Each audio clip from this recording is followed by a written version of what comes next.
Taste the Daily. விவசாயிகள் எப்பொழுதெல்லாம் பாதிக்கப்படுகிறார்களோ அப்பொழுதெல்லாம் நேசக்கரம் நீட்டுகின்ற ஒரே அரசாங்கம் அதிமுக அரசாங்கம். உடுக்கை இழந்தவன் கை போலே அங்கே இடுக்கன் களைவதான் நட்பு. நம்ம இடுப்புல கேட்டிருக்கிற வேஷ்டி அழிகின்ற பொழுது தானா போய் கை சரி செய்யும். அதே போல விவசாயிகள் துன்பம் படுகின்ற பொழுது அதிமுக அரசு உங்களுக்கு துணை நின்றது. இன்றைக்கு டெல்டா மாவட்டம் கடந்த 3 ஆண்டு காலமா அந்த குறுவை பயிருக்கு இன்னைக்கு பயிர் காப்பீட்டு திட்டத்தில் இடம்பெறல. 2 ஆண்டுக்கு முந்தி இன்றைய முதலமைச்சர் திரு ஸ்டாலின் அவர்கள் மேட்டூருக்கு வந்து பகிரங்கமா பேசினார், வீரவசனம் பேசினார்.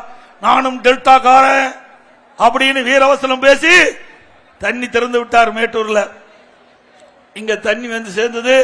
விவசாயிகள் ஆகா முதலமைச்சர் ஸ்டாலினை நேரடியா போய் குறுவை சாகுபடி பயிருக்கு தண்ணி திறந்து விட்டார் அப்படின்னு குறுவை சாகுபடி செஞ்சாங்க. பயிர் காப்பீட்டு திட்டத்தில் விவசாயிகளை சேர்க்கல திரு ஸ்டாலின்.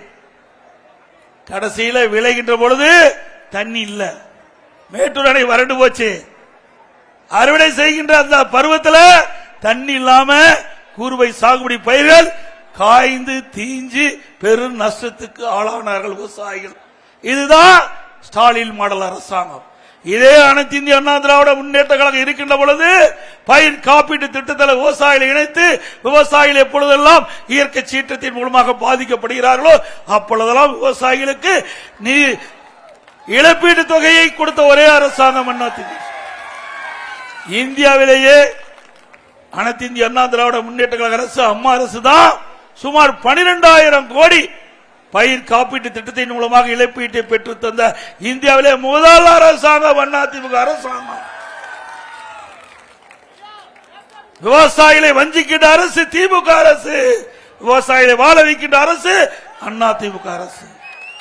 அது மட்டுமா 50 ஆண்டு காலம் காவிரி நதிநீர் பிரச்சனை தீர்க்க முடியல, சட்ட போராட்டம் நடத்தி அனைத்து இந்திய அண்ணா திராவிட முன்னேற்ற கழக அரசு இருக்கின்ற பொழுதுதான் காவிரி நதிநீர் பிரச்சனைக்கு உச்ச நீதிமன்றத்தின் மூலமாக தீர்ப்பை பெற்று தந்த அரசாங்கம் அதிமுக அரசாங்கம்.